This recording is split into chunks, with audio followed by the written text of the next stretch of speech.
Hello, and welcome to today's episode of Wild, Wealthy, and Liberated, where we are diving into trusting sacred pause and redirection. When we are in a culture that is telling us that we need to always be on the move, always need to go, go, go, there can be so much resistance to taking pause. And that also comes from deep nervous system dysregulation in feeling safe in the not doing. Because the doing is attached to productivity, is attached to certain paradigms of making money, and that is attached to security, which is attached to safety. And so we see how there's all of these different layers to that. And it comes at a sacrifice to our spirit. I often bring up nature in the metaphors for and the symbolisms for how we can live in right relationship to our bodies and to self and to our souls. And the seasons that we go through that create the nutrients for us to flourish or for us to thrive. And movement, constant movement coming from the fire element, is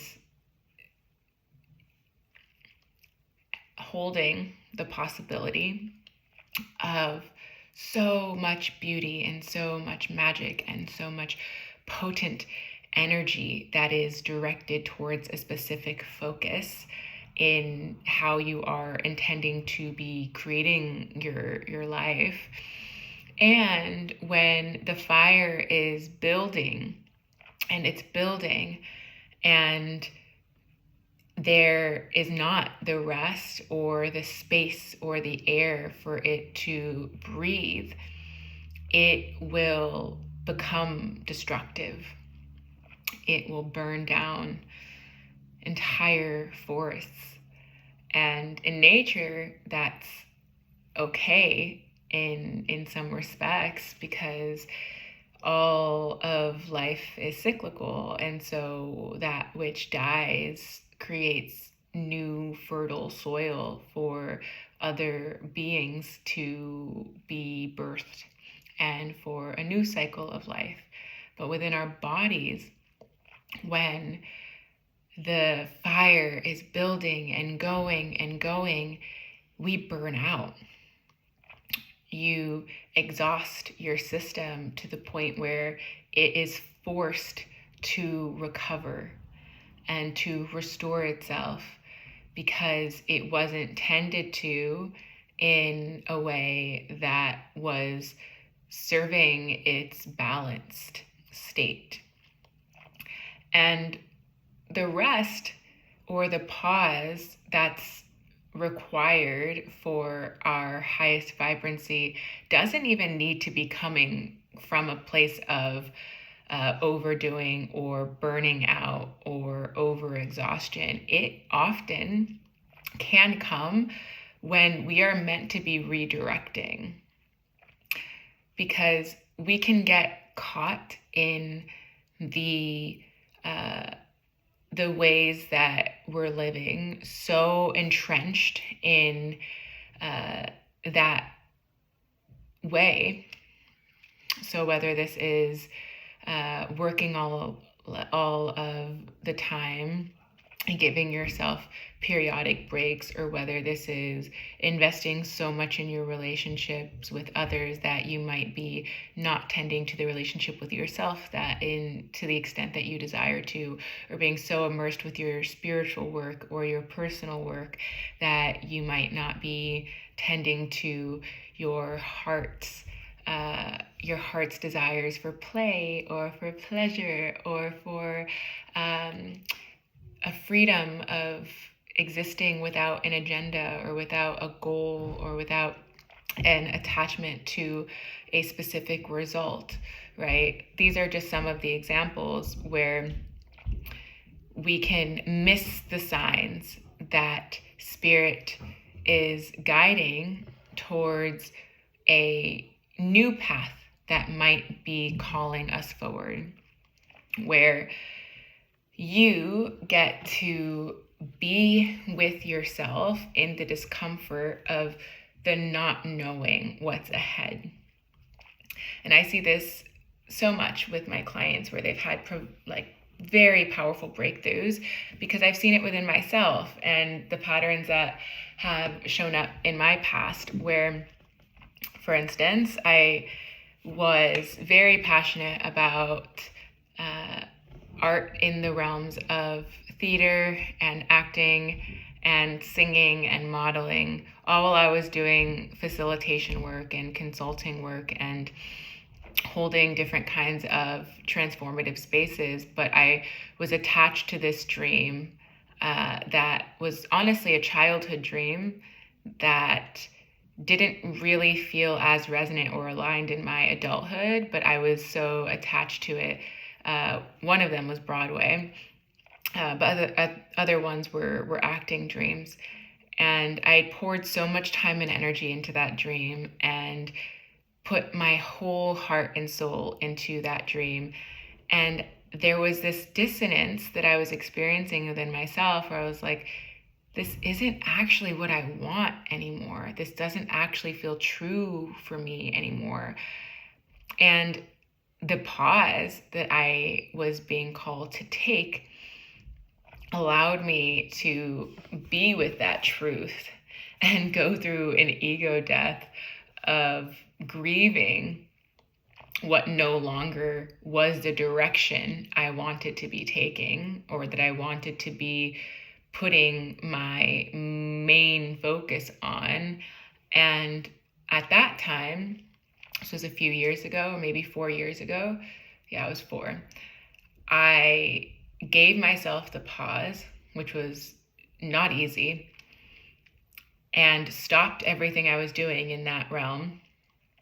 And what I received in that pause was my own intuitive guidance of what actually felt true for me, even though it brought up fears and brought up doubts and brought up all of these stories about myself.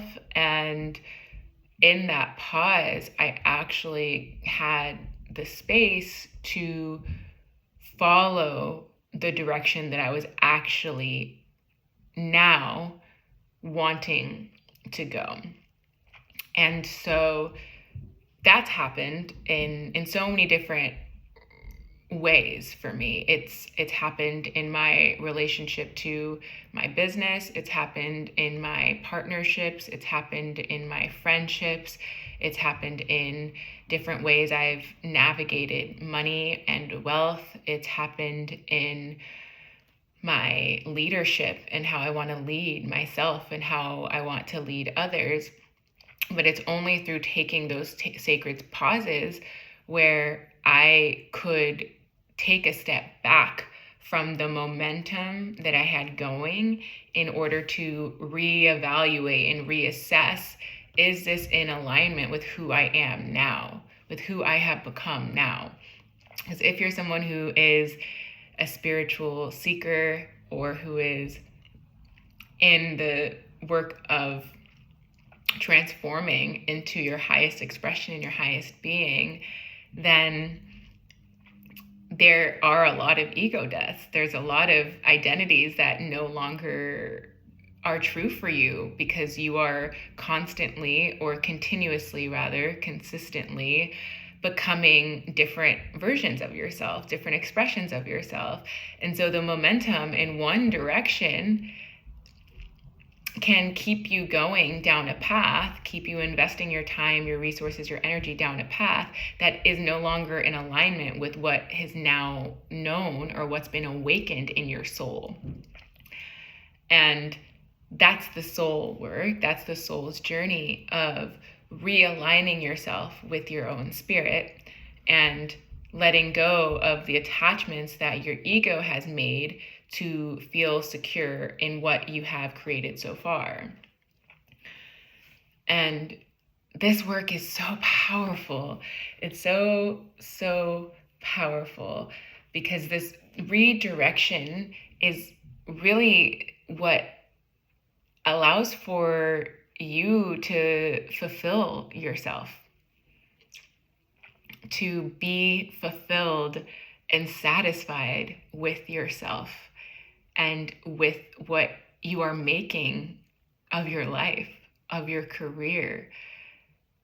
And the sacred pause is, more often than not, in my experience, how I've witnessed it, something that isn't as encouraged because there's so much programming and paradigms around just keep going, don't give up, don't stop, like keep moving, right? And what that can do is continue having you, like, I think of it, I might have mentioned the hamster wheel earlier, that it keeps you on the hamster wheel of, okay, can't stop, keep going, won't stop, right? And it's like, there's truth to when that is necessary, when you're in your purpose, when you're in alignment, and it's just like blocks or fears or resistance that are showing up and that you need to meet or to break through to stay on the path. And then there's the difference of like, wait, am I actually doing this from my soul desires, my heart's wants, the truth of who I am, the fullness of what I want to be experiencing in my life, in my body, in my reality? And so that's when those paradigms can become harmful, or they can at least, at the very least, they'll become detrimental to you living in your liberation. The liberation of sacred pause is getting to feel into, to tune into the resonance of the new imprint that you are setting energetically for the universe, source, God, spirit to now meet you in. But it's only in the pause and in the silence that we give ourselves that we can actually hear that redirection, that we can receive the truth that we may have been denying. To bring it another example, something that I experienced in one of my deepest, most profound relationships was a continuing of patterns from both of our wounds that were triggering each other. And the triggers into unsafety made it harder for us to have deeper intimacy and deeper connection, because they would revert us into protective behaviors. And this was the only partnership up until that point where I had the courage to request pause. And in that, I would request space to be taken from us that were days or a week or even weeks. And in that space, I gained so much clarity of what I needed to do for myself, to show up for myself and to show up for the relationship in a way that was in radical honesty and integrity and compassion for both myself and the other. And so every time I took those pauses, I had massive up levels in myself, massive up levels in the partnership. And they would not have otherwise been available, because we would have just continued to stay in those old cycles. And so in that respect, in that example, there's another being that is directly impacted by the sacred pause and by the redirection, which up-leveled and expanded our partnership. And this also applies to relationships beyond romantic, beyond significant other, and with our relationship to how we're showing up in general, with our work, with our career, with our spirituality, with our medicine, with our sense of wellness, our sense of being. And what I've discovered, and I continue to go deeper into the exploration of through these sacred pauses, is that they are Spirit's way of saying something needs to change. Something is ready to be alchemized, to be shifted, to be healed, that you are being invited to look at more closely, more real, more trusting of the unknown in the pause, because the known in the keep going is going to keep whatever it is going, whatever it is that you don't actually want, whatever it is that you don't actually need, whatever it is that doesn't actually serve you. And more often than not, what I find in my work is that continues to attract more of what you don't want or what you don't need when you continue to stay in those ways. And what the sacred pause is it's an opening, a spatial, energetic opening to lead yourself in a direction that you might have otherwise never gone. And this is especially true for nervous system work, especially true with somatic work, where the nervous system is learning how to anchor into a different kind of liberation, a different kind of wealth, a different kind of wildness that before felt possibly too terrifying to ever exist in. And this was a huge part of my journey when it came to money again, with working so hard and overextending myself.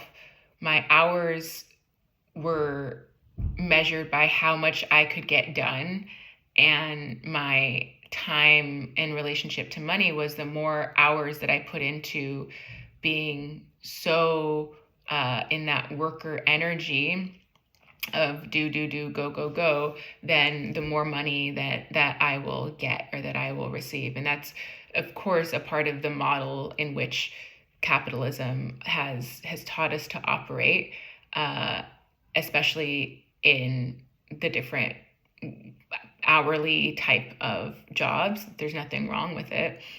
But for instance, for me, back when I was serving and bartending and nannying and facilitating and acting and teaching and all of those things, I was like, how much can I do to receive more money?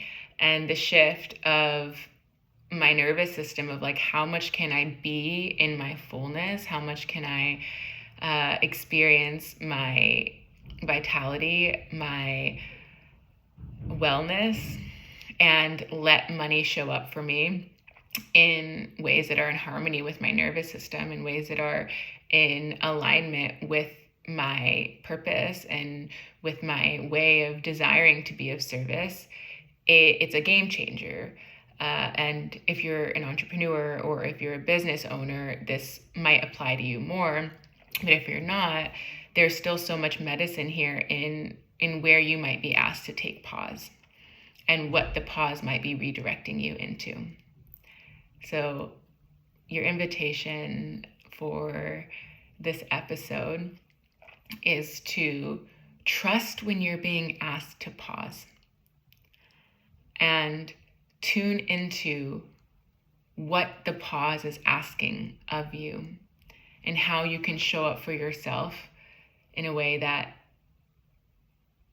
allows for the pause to give you exactly what you need to make the adjustments or the redirections in your life be in deeper congruence with your soul, with your spirit, with your health, with your wealth, with your liberation, and let yourself go there.